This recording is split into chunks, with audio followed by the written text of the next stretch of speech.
So for the Red Wings, they end up closing out their West Coast road trip and close out what their schedule they had left before their 2-week break for the Four Nations face-off and the All-Star break. While the Pistons continue their push for the playoffs, and of course the NBA trade deadline is now come and gone, which is why we saw so many crazy trades there. So yeah, with all that said, let's take a look at how Detroit sports fared entering this week. Starting off, of course, with the Red Wings. Well, the Wings, they wrapped up their 4-game road trip with a shootout win up in Seattle. Said, oh yeah, I forgot Seattle was part of that West Coast swing from the Western Canada road trip. As yeah, after all that stuff in Canada with the politics and everything, Detroit got out of there and is now back in America, where they don't have to worry about no anthem booing in America. Well, unless they play a Canadian team in Detroit, then that might be different. And the booing thing ain't gonna stop anytime soon, especially since the Americans have responded to the Canadians booing the American national anthem, as American sports fans are now booing the Canadian national anthem in response. Okay, let's just clear the air real quick here. Canada started it. Let's just get that clear real quick. Canada started it and U.S. responded appropriately. But anyway, away from that, the Wings were able to get that win in Seattle and sweep the season series against the Kraken. As in Seattle, the only thing that was getting released in Seattle was the damn octopus. No Kraken. This is a no Kraken zone here. And then Detroit wrapped up their last game before the 2-week break with a loss to Tampa Bay, ending their second 7-game winning streak in 20 games. I mean, the Wings were due for a dud, but Jesus Christ, that Tampa Bay game, to say that was a dud was bad. Especially since Alex Lyon started, and it went about as well as you think. As Alex Lyon, dear my God, he was horrible against Tampa Bay. Gave up 2 goals on 2 shots in 3 minutes and was immediately pulled. Like, honestly, with how fast he was pulled, it makes you wonder why Tom McClellan didn't start Cam Talbot to begin with. Especially with the amount of days off you had between the Seattle game and the Tampa game. And the fact that you're going on a 2-week break after the Tampa game. Like, you might as well have been better off starting Cam Talbot. Would the Wings have won against Tampa? That's hard to say. I mean, the Wings didn't play good enough to win anyway, even though they got 3 goals and tried to claw their way back in. Tampa was just in the end, that 2-goal hole was just too big for Detroit to overcome, putting themselves in that big a hole too early in the game. And that's a bad loss for Detroit, especially considering Tampa Bay is a team they're chasing in the standings for potentially 3rd in the division.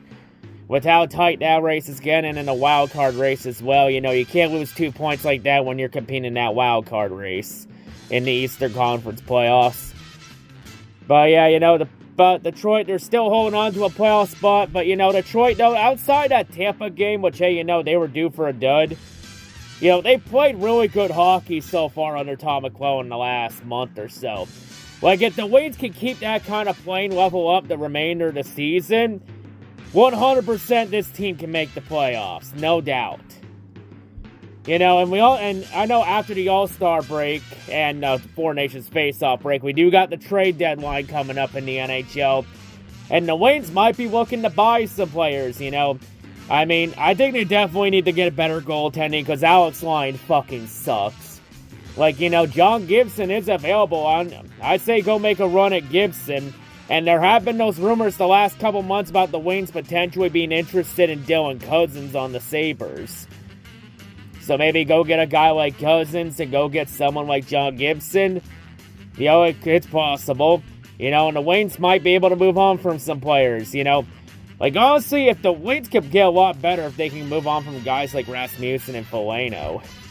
You know, maybe look at swapping them to Anaheim or Buffalo in the trades.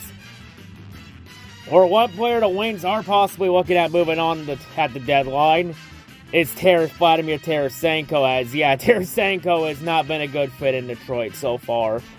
And the Wings might be flipping him at the deadline. Which that's disappointing with Tarasenko. I thought Tarasenko was going to be good when he came to Detroit. Just shows how very little I know of how a player will transition into a culture. You know, I thought he was going to be really good in Detroit. It just hasn't panned out that well, which is pretty disappointing. Tarasenko's still a great player. Just very disappointing in Detroit so far. But yeah.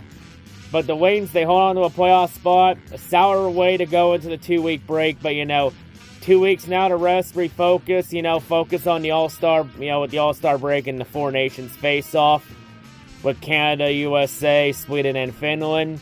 So it'll be interesting to see how that Four Nations face-off thing goes. Let's be honest, the gold medal game's most likely going to be Canada, USA. Let's not kid ourselves there.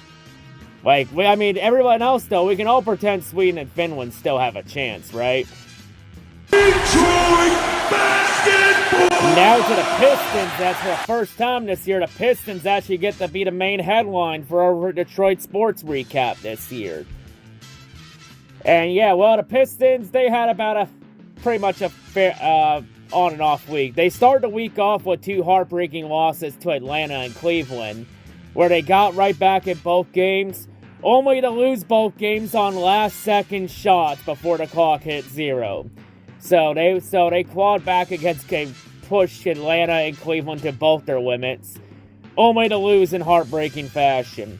But honestly, those heartbreaking losses, it just shows how close the Pistons are to competing in the league, and that they just need a little bit more. And of course, with the NBA trade deadline coming up, it means now their time is now to go buy and go get somebody to complement Cade Cunningham, since Jay Ivey is now out for the season with that hamstring injury. Is that right, Trajan Langdon? Now time to go kick Cade Cunningham, a great running mate. And the trade deadline acquisitions will be KJ Waters, Lindy Water III, Dennis Schroeder, and 2 second-round picks that don't mean anything for about 5 years. God damn it, Trajan, you were supposed to get Cade Cunningham a fucking running mate, not the fucking Expendables. It's like, oh my god. It's like, we're really gonna try and have Cade Cunningham literally carry this team to the fucking playoffs this year. But the Pistons did pretty well in the one game that Cade didn't play this week because he was on load management against Philadelphia, where they actually beat the living shit out of Philadelphia, even leading Philadelphia by 30 at halftime and dropping 78 in the first half to beat them by at least 20. Damn, that's actually pretty impressive, especially Malik Beasley stepping up to the plate against Philadelphia. But Cade would come back, and then they would have another dominant win against Charlotte on Sunday, as the Pistons still remain in that race for the wild card spot in the play-in tournament for the Eastern Conference playoff race. And of course, the Pistons only got 2 games left this week until the NBA goes into the All-Star break.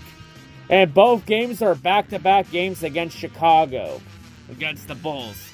So the Pistons get 2 more cracks at the Bulls before the All-Star break.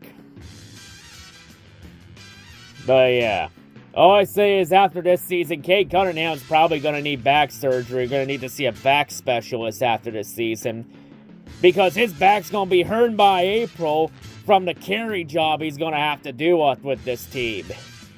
Dear God. Thank God Cade Cunningham is as good as he is. Because, dear God, if Cade Cunningham ever went down again, we'd be fucked. No doubt. But yeah, Pistons still rolling on in the playoff race. Still a long ways to go, but they continue to roll on. But yeah, hopefully in the offseason we get the healthy Jay Ivey back.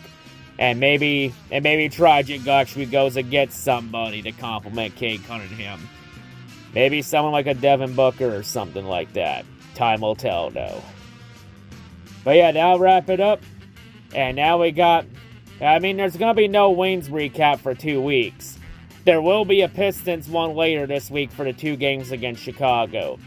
But anyway, now wrap it up here. I'll see you all later. And don't worry, Tigers baseball is almost back. Just a couple more weeks, and then spring training begins. aka baseball preseason.